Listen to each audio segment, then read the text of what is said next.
Hello friends, आज हम बात करने वाले हैं how to talk so people will listen by Stephen Brown book के बारे में।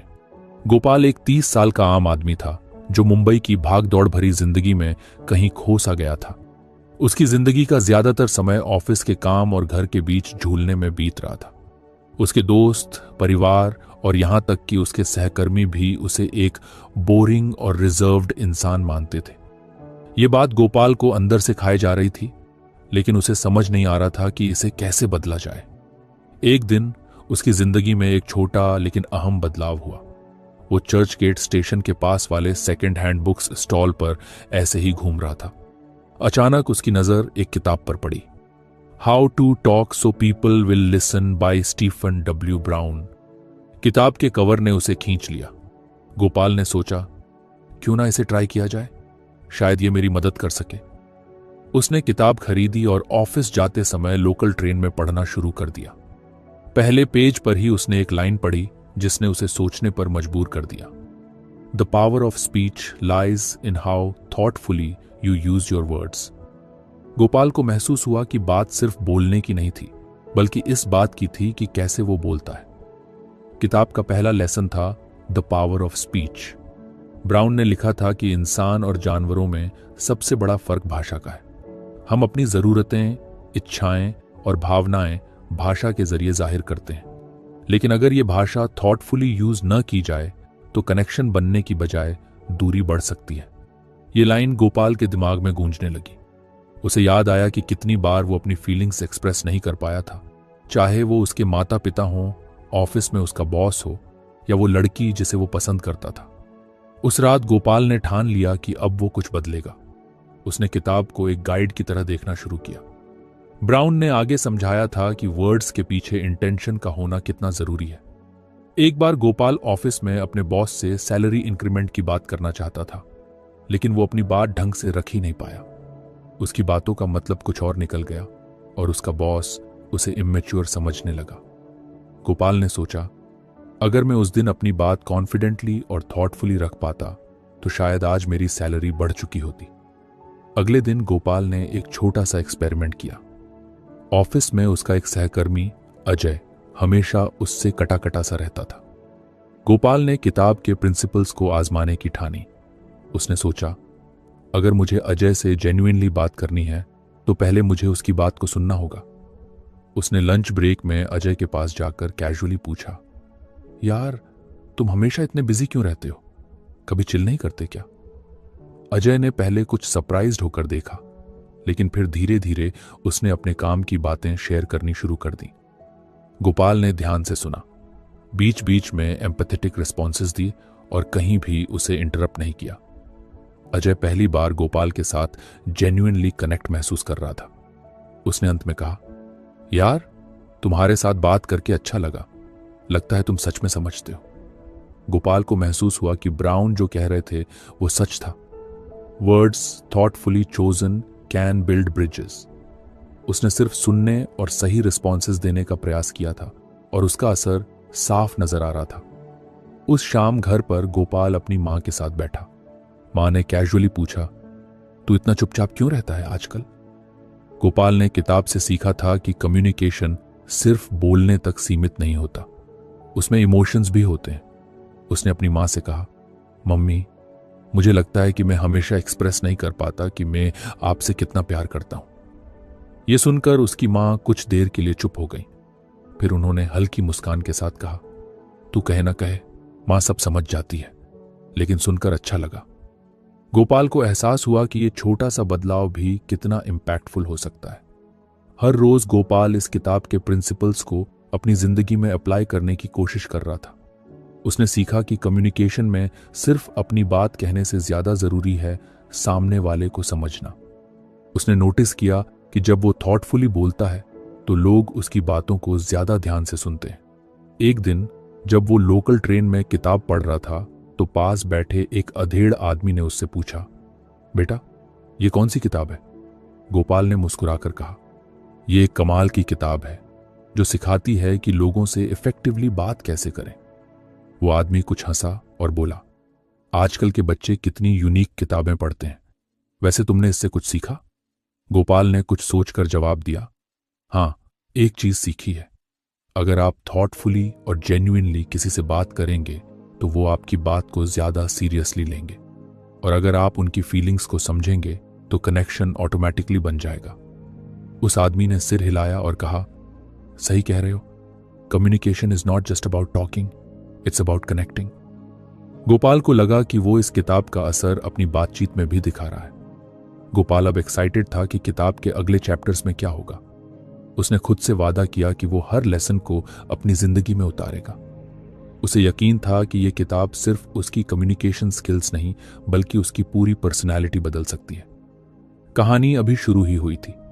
ब्राउन के वर्ड्स अब उसकी जिंदगी का हिस्सा बन रहे थे, और गोपाल ने महसूस किया कि बदलाव सिर्फ किताब में नहीं बल्कि उस एफर्ट में है जो वो अपनी जिंदगी को बेहतर बनाने के लिए कर रहा था। गोपाल ने किताब का अगला चैप्टर पढ़ने के लिए एक्साइटमेंट से पन्ना। अगर आपको हमारी फ्री समरी अच्छी लगती है तो आप हमारे चैनल को सब्सक्राइब कर सकते हैं। अब समरी पर वापस चलते हैं। अगला लेसन था focus on the other person, और जैसे ही उसने पढ़ना शुरू किया उसने महसूस किया कि यह लेसन तो पहले से ही उसके आसपास की जिंदगी में मौजूद था, बस उसने कभी उस पर ध्यान नहीं दिया था।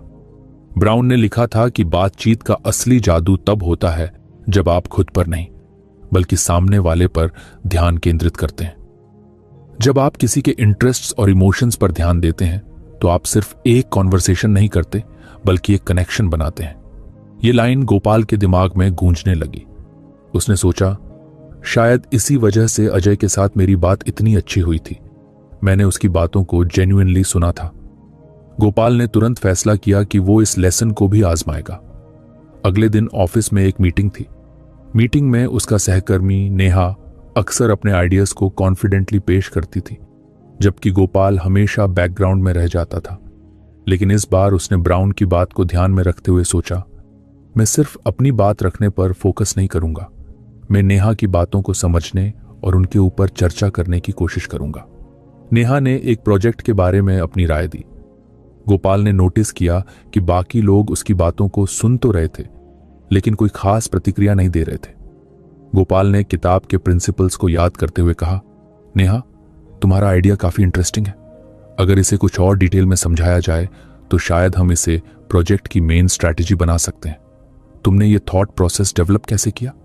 नेहा ने एक पल के लिए रुककर गोपाल की तरफ देखा। वो कुछ सरप्राइज थी क्योंकि आमतौर पर गोपाल इतना एक्टिवली बातचीत में शामिल नहीं होता था। उसने मुस्कुराते हुए कहा, थैंक्स गोपाल, एक्चुअली मैंने कुछ मार्केट ट्रेंड्स को एनालाइज किया था और वहीं से ये आइडिया आया। उसने अपनी बात को और विस्तार से समझाना शुरू किया और बाकी टीम भी ध्यान से सुनने लगी। मीटिंग खत्म होने के बाद नेहा ने गोपाल के पास आकर कहा, यार, आज पहली बार लगा कि मेरी बातों को किसी ने जेन्युइनली वैल्यू किया। यूजुअली लोग बस सुनते हैं, लेकिन तुमने मेरी बातों को समझने और अप्रिशिएट करने की कोशिश की। Thanks for that. गोपाल को समझ आ गया कि ब्राउन जो कह रहे थे वो कितना पावरफुल था। जब आप दूसरों पर ध्यान केंद्रित करते हैं तो वो खुद को वैल्यूड महसूस करते हैं। उस दिन शाम को गोपाल ने इस लेसन को अपनी पर्सनल लाइफ में भी आजमाने की सोची। घर पर उसके पिता अक्सर क्रिकेट मैचेस देखते थे और गोपाल को कभी कभी लगता था कि उनका ज्यादा समय टीवी के साथ ही बीतता है। उसने सोचा, क्यों ना पापा के इंटरेस्ट में शामिल हो जाऊं और उनसे उनकी पसंद के बारे में बात करूं। गोपाल ने चाय बनाते हुए पूछा, पापा, आज कौन सा मैच है? कौन जीत रहा है?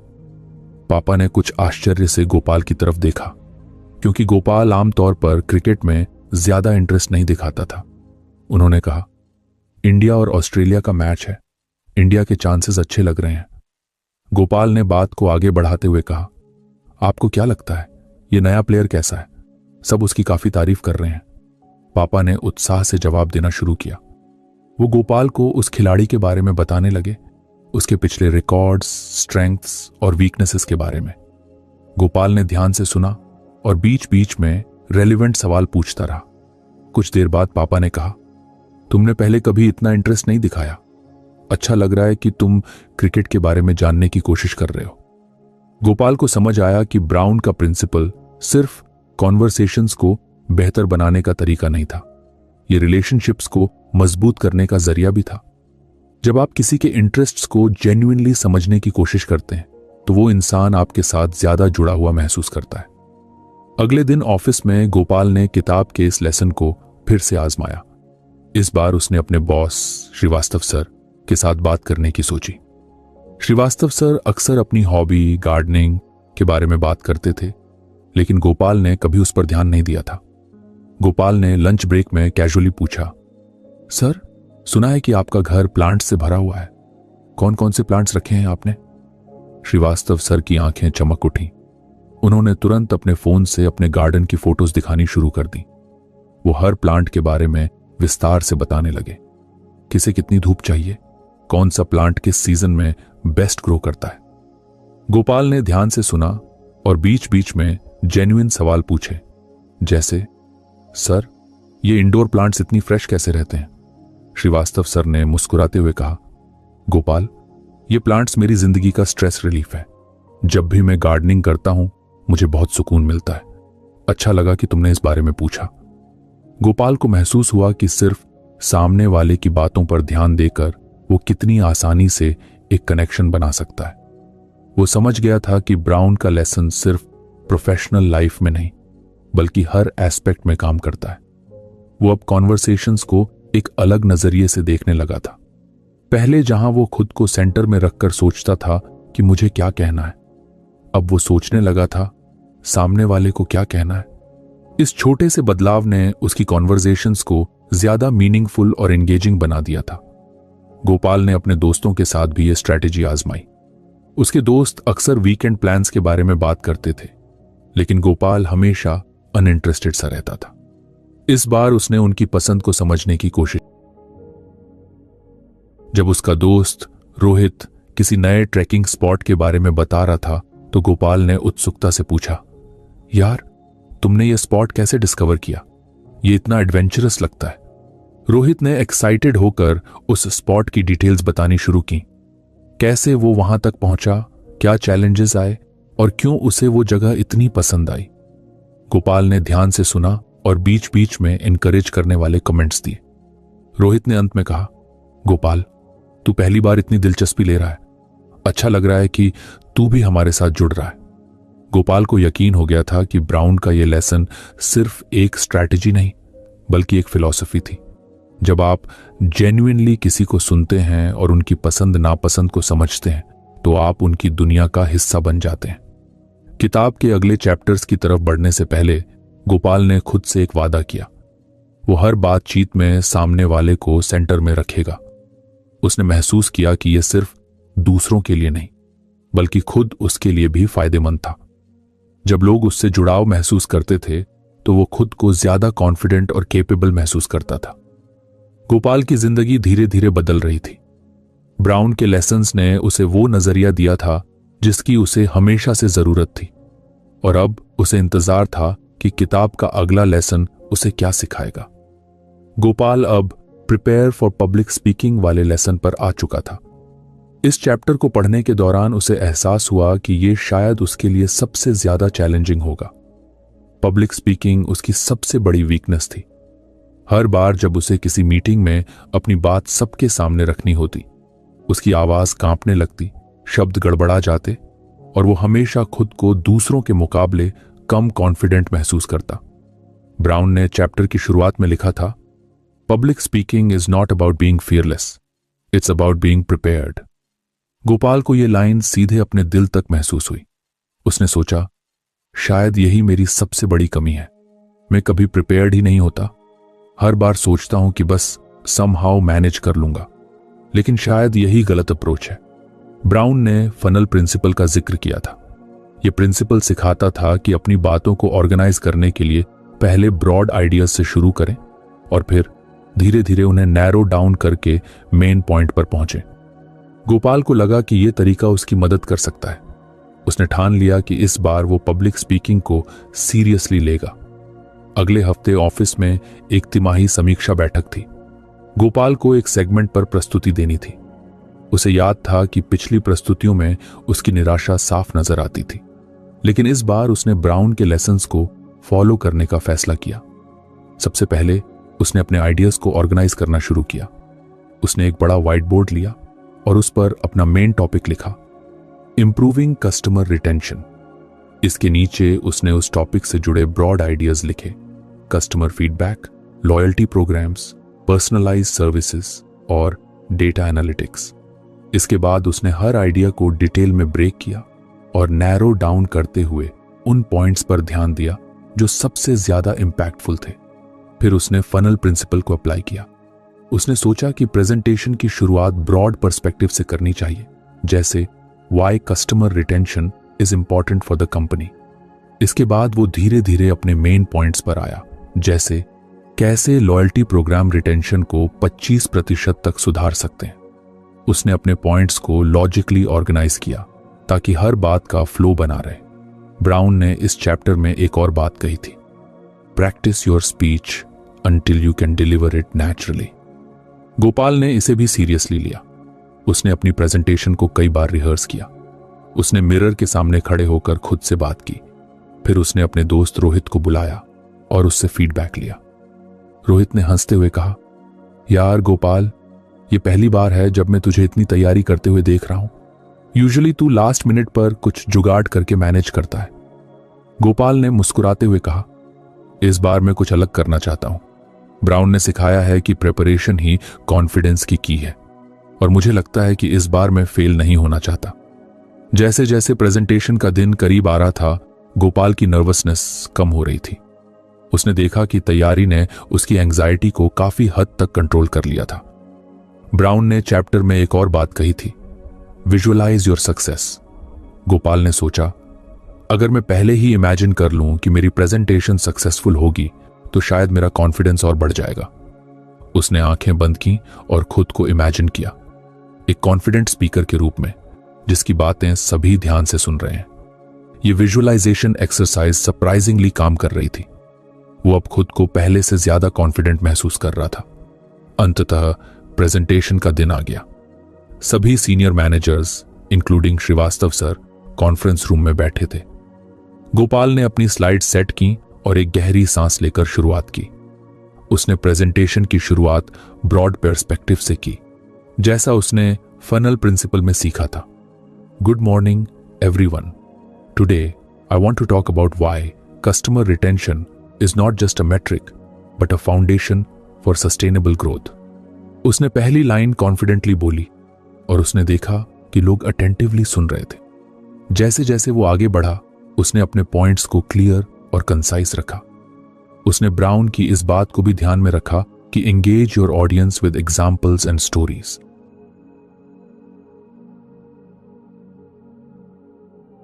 उसने एक छोटे केस स्टडी का जिक्र किया, एक कस्टमर फीडबैक एग्जाम्पल जिसने रिटेंशन रेट में सुधार किया था। श्रीवास्तव सर ने बीच में एक सवाल पूछा और गोपाल पहली बार बिना घबराए सवाल का जवाब दे सका।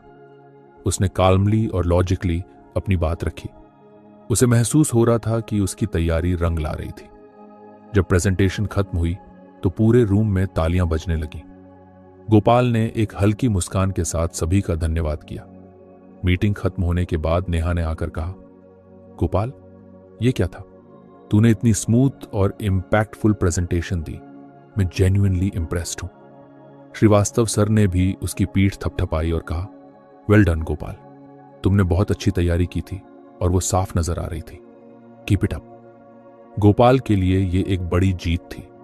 उसे समझ आ गया था कि पब्लिक स्पीकिंग का डर प्रिपरेशन और प्रैक्टिस से दूर किया जा सकता है। ब्राउन का लेसन उसकी जिंदगी में एक गेम चेंजर साबित हुआ था। उसने उस दिन खुद से वादा किया कि आगे से वो हर प्रेजेंटेशन और पब्लिक स्पीकिंग अपॉर्चुनिटी को इसी तरह टैकल करेगा। उसने ब्राउन की किताब में एक लाइन फिर से पढ़ी, तैयारी न केवल डर को कम करती है, यह आपको अपनी संदेश को प्रभावी ढंग से पहुंचाने के लिए आत्मविश्वास बनाती है। गोपाल को अब अगले लेसन का इंतजार था, क्योंकि वो जानता था कि ब्राउन की यह किताब उसकी जिंदगी को धीरे धीरे बदल रही थी। गोपाल ने किताब का अगला लेसन पढ़ना शुरू किया, हैंडलिंग आर्ग्यूमेंट्स कंस्ट्रक्टिवली। यह चैप्टर गोपाल के लिए बहुत रिलेटेबल था, क्योंकि वो अक्सर बहसों से बचने की कोशिश करता था। उसे लगता था कि आर्ग्यूमेंट्स केवल रिश्तों को खराब करती हैं, लेकिन ब्राउन का नजरिया बिल्कुल अलग था। ब्राउन ने कहा था, arguments are not inherently bad, They are opportunities to understand different perspectives. What matters is how you handle them. Gopal को इंस्टेंटली समझ आ गया कि उसकी अप्रोच गलत थी। उसने हर आर्ग्यूमेंट को एक कॉन्फ्लिक्ट की तरह देखा था, जबकि ब्राउन इसे एक कंस्ट्रक्टिव कॉन्वर्सेशन में बदलने की बात कर रहे थे। उसने फैसला किया कि इस लेसन को वो अपनी जिंदगी में आजमा कर देखेगा। पहला मौका जल्दी ही आ गया। ऑफिस में एक प्रोजेक्ट को लेकर नेहा और अजय के बीच हीटेड आर्ग्यूमेंट हो रही थी। नेहा का कहना था कि प्रोजेक्ट में कस्टमर फीडबैक को प्रायोरिटाइज करना चाहिए, जबकि अजय का मानना था कि पहले ऑपरेशनल एफिशिएंसी पर ध्यान देना जरूरी है। दोनों की आवाजें इतनी बढ़ गईं कि पूरा ऑफिस उनकी तरफ देखने लगा। गोपाल ने सोचा, यह सही वक्त है ब्राउन के प्रिंसिपल्स को आजमाने का। उसने अपनी कुर्सी से उठकर काल्मली दोनों के पास गया। उसने सबसे पहले दोनों की बातों को ध्यान से सुना, बिना किसी इंटरप्शन के। ब्राउन ने चैप्टर में लिखा था, the first step in handling an argument is to truly listen. People argue louder when they feel unheard. जब नेहा अपनी बात खत्म कर चुकी तो गोपाल ने कहा, नेहा, तुम्हारा पॉइंट वैलिड है। कस्टमर फीडबैक बहुत जरूरी है, लेकिन अजय की बात भी समझने लायक है, क्योंकि ऑपरेशनल एफिशिएंसी के बिना फीडबैक को इंप्लीमेंट करना मुश्किल हो सकता है। क्या हम दोनों एस्पेक्ट्स को कंबाइन करने का कोई तरीका सोच सकते हैं? नेहा और अजय दोनों कुछ शांत हो गए। गोपाल ने देखा कि उनका ध्यान अब एक दूसरे से हटकर समाधान की ओर जा रहा था। उसने सोचा, शायद ये ब्राउन का दूसरा प्रिंसिपल काम कर रहा है, सामान्य आधार ढूंढो। नेहा ने कुछ देर सोचने के बाद कहा, हाँ, अगर हम फीडबैक और ऑपरेशंस को साथ में इंटीग्रेट कर पाएं तो यह ज्यादा इफेक्टिव हो सकता है। अजय ने भी सहमति जताई। कुछ ही देर में उनकी हीटेड आर्ग्यूमेंट एक कोलैबोरेटिव डिस्कशन में बदल गई। गोपाल को लगा कि यह लेसन सचमुच प्रैक्टिकल था। उसने देखा कि जब उसने खुद को मीडिएटर की तरह रखा और शांत रहकर दोनों की बात सुनी तो स्थिति को शांत करना आसान हो गया। इस घटना के बाद गोपाल ने इस लेसन को अपनी पीरियडिकल लाइफ में भी आजमाने का सोचा। घर पर उसकी बहन साक्षी से अक्सर छोटी छोटी बातों पर बहस हो जाती थी। एक बार साक्षी ने गोपाल से शिकायत की, तू हमेशा मेरी बातों को इग्नोर करता है, तुझे कभी मेरी फीलिंग्स की परवाह नहीं होती। गोपाल पहले तो रिएक्ट करने वाला था, लेकिन उसे ब्राउन का तीसरा प्रिंसिपल याद आया, maintain composure, emotions can cloud judgement and escalate conflicts. उसने गहरी सांस ली और शांत होकर पूछा, साक्षी, ऐसा क्यों लगता है तुम्हें? क्या मैंने हाल ही में कुछ ऐसा किया है जिससे तुम्हें यह महसूस हुआ हो? साक्षी कुछ काल्म हुई और बोली, तू पिछले हफ्ते मेरे डांस परफॉर्मेंस पर नहीं आया था। मैंने सोचा था कि तुझे फर्क पड़ेगा, लेकिन तुझे शायद कोई इंटरेस्ट ही नहीं है। गोपाल को अपनी गलती का एहसास हुआ। उसने कहा, साक्षी, मुझे माफ करना। मैं जेन्युइनली आना चाहता था, लेकिन उस दिन ऑफिस का काम इतना बढ़ गया कि मैं मैनेज नहीं कर पाया। लेकिन मुझे पता है कि यह तेरे लिए कितना इंपॉर्टेंट था। अगली बार मैं पक्का आऊंगा। साक्षी का गुस्सा धीरे धीरे खत्म हो गया। उसने मुस्कुराते हुए कहा, चल, कोई बात नहीं, अगली बार याद रखना। गोपाल को समझ आया कि ब्राउन का principle, avoid personal attacks and focus on the issue not the person, सच में कितना पावरफुल था। ऑफिस में अगली बड़ी चुनौती तब आई जब गोपाल को श्रीवास्तव सर के साथ डिसएग्रीमेंट फेस करना पड़ा। कंपनी के एक नए प्रोजेक्ट प्रपोजल पर गोपाल की राय श्रीवास्तव सर से बिल्कुल अलग थी। गोपाल को डर था कि अगर उसने अपनी बात रखी तो कहीं सर नाराज ना हो जाए, लेकिन उसने ब्राउन के लेसन्स को याद करते हुए खुद को तैयार। मीटिंग के दौरान गोपाल ने काल्मली अपनी राय रखी। उसने कहा, सर, मैं आपकी स्ट्रैटेजी को समझता हूं और उसमें कई पॉजिटिव पॉइंट्स भी हैं, लेकिन मुझे लगता है कि अगर हम मार्केट ट्रेंड्स को कुछ और ध्यान से एनालाइज करें तो शायद हम एक बेटर अप्रोच आइडेंटिफाई कर सकते हैं। मैं आपकी राय जानना चाहूंगा कि क्या हम इसे एक्सप्लोर कर सकते हैं। श्रीवास्तव सर ने गोपाल की बात सुनी और सरप्राइजिंगली कहा, गोपाल, तुमने जो बात कही उसमें दम है, चलो इस पर और डिस्कशन करते हैं। गोपाल को यकीन नहीं हो रहा था कि एक डिसएग्रीमेंट भी इतना कंस्ट्रक्टिव हो सकता है। उसने खुद से कहा, ब्राउन सही कहते हैं, when you respect the other person's perspective, even in disagreement, you pave the way for mutual understanding. Gopal अब बहसों को एक अलग नजरिए से देखने लगा था। उसने महसूस किया कि आर्ग्यूमेंट्स को अवॉइड करने की बजाय उन्हें एक कंस्ट्रक्टिव डायरेक्शन में ले जाना ज्यादा फायदेमंद होता है। उसने ब्राउन की एक और बात को अपने दिमाग में बैठा लिया। हर बहस में याद रखें कि अंतिम लक्ष्य संबंधों को संरक्षित करना और समस्या का समाधान करना। अब गोपाल को आर्ग्यूमेंट से डर नहीं लगता था। वो हर डिसएग्रीमेंट को एक लर्निंग और ग्रोथ अपॉर्चुनिटी की तरह देखने लगा था। उसे समझ आ गया था कि हैंडलिंग आर्ग्यूमेंट्स कंस्ट्रक्टिवली न केवल प्रोफेशनल लाइफ में बल्कि पर्सनल रिलेशनशिप्स में भी एक वैल्यूएबल स्किल है। ब्राउन का यह लेसन गोपाल की जिंदगी को और ज्यादा बैलेंस्ड बना रहा था। उसने महसूस किया कि हर लेसन उसे एक बेहतर कम्युनिकेटर और इंसान बना रहा है। अब उसे बेसब्री से अगले लेसन का इंतजार था, क्योंकि वो जानता था कि ब्राउन की यह किताब उसे हर दिन एक नया पर्सपेक्टिव दे रही थी। गोपाल ने अगला लेसन पढ़ना शुरू किया, embrace mistakes as learning opportunities. ये चैप्टर पढ़ते ही उसे अपने अतीत के कई एम्बैरेसिंग मोमेंट्स याद आ गए। वो दिन जब उसने एक इंपॉर्टेंट प्रेजेंटेशन में गलत आंकड़े पेश कर दिए थे, या वो ऑकवर्ड साइलेंस जब उसे किसी के सवाल का जवाब नहीं सूझा। उसने हमेशा इन मोमेंट्स को अपनी नाकामी की तरह देखा था, लेकिन ब्राउन का कहना था कि ये सब लर्निंग अपॉर्चुनिटीज थी। ब्राउन ने लिखा था, mistakes are not the end of the road, they are stepping stones to becoming better. Gopal ने सोचा, शायद मेरी सारी गलतियां मुझे कुछ सिखाने के लिए हुई थी, मैं बस उन्हें गलत नजरिए से देखता रहा। गोपाल को पहली बार लगा कि शायद उसे अपनी गलतियों का सामना करना चाहिए और उनसे सीखने की कोशिश करनी चाहिए। उसने सोचा कि वो अपनी पिछली गलतियों को एनालाइज करेगा और देखेगा कि वो उनसे क्या सीख सकता है। सबसे पहली गलती जो उसे याद आई वो थी उसकी पहली पब्लिक स्पीकिंग एक्सपीरियंस। ये कॉलेज के दिनों की बात थी, जब उसे अपने डिपार्टमेंट के सामने एक प्रोजेक्ट पर बोलना था। उसने प्रेजेंटेशन की तैयारी नहीं की थी और जैसे ही उसने बोलना शुरू किया, उसके शब्द गड़बड़ा गए। उसने ऑडियंस के सामने माफी मांगकर अपनी स्पीच बीच में ही खत्म कर दी थी। उस दिन के बाद उसने पब्लिक स्पीकिंग से डरना शुरू कर दिया था। लेकिन अब ब्राउन का लेसन पढ़ने के बाद गोपाल ने उस इंसिडेंट को एक अलग नजरिए से देखा। उसने सोचा, अगर उस दिन मैंने अच्छी तैयारी की होती तो शायद मैं इतना नर्वस नहीं होता, और अगर मैं अपने मिस्टेक्स को एक्सेप्ट करके उनसे सीखने की कोशिश करता तो शायद आज पब्लिक स्पीकिंग से इतना डरता नहीं। अगले दिन ऑफिस में गोपाल को अपनी गलती को स्वीकार करने और उससे सीखने का मौका मिला। एक क्लाइंट मीटिंग के दौरान उसने एक फाइनेंशियल रिपोर्ट में गलत प्रोजेक्शन पेश कर दिया। जैसे ही क्लाइंट ने उसे करेक्ट किया, गोपाल का चेहरा लाल हो गया। उसका पहला इंस्टिंक्ट था कि वो अपनी गलती को जस्टिफाई करे, लेकिन उसने ब्राउन के वर्ड्स को याद किया, own your mistakes, people respect honesty and accountability. Gopal ने शांति से कहा, धन्यवाद आपके द्वारा उसे स्पष्ट करने के लिए। I made an error in my calculations और मैं इसे तुरंत रेक्टिफाई करूंगा। क्लाइंट ने सर हिलाया और कहा, no problem, glad you noticed it quickly. Meeting के बाद श्रीवास्तव सर ने गोपाल को बुलाया और कहा, गोपाल, तुमने गलती एक्सेप्ट करके मैच्योरिटी दिखाई। ज्यादातर लोग बहाने बनाते हैं, लेकिन तुमने ऑनेस्टी से उसे एडमिट किया।